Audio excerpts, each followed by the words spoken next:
A pivotal meeting was convened today at the DC office in East Khasi Hills to address the ongoing sentiment dispute surrounding the Mawjymbuiñ cave.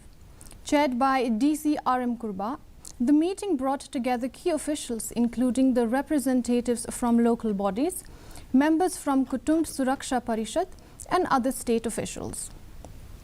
A major outcome was the agreement on a standard operating procedure SOP for visitors to the site, which prohibits rituals like burning diyas, flowers and incense.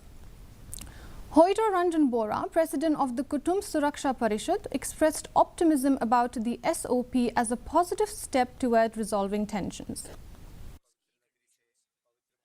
Ekran jongi hangte ni nakaliang jongga dor basnong ni ong bang inom kan randian tang kandiat ru ya katakar nong rem ka jongi ka bangila juyeng barsikata pangidei kita kitrai jong ketika krem Mawjymbuiñ aba ong kitrai kamut ngila banrai ngila kanu karai ka bagi syem hakatei ka cakala jong mo bat ka baar ka long bej bakatei ka krem Mawjymbuiñ ka dei bej ka tourist spot ngino metetain yano ban ang ban pan permission ban wan mane play ketika caka. And they say there is no ban on worshipping on the cave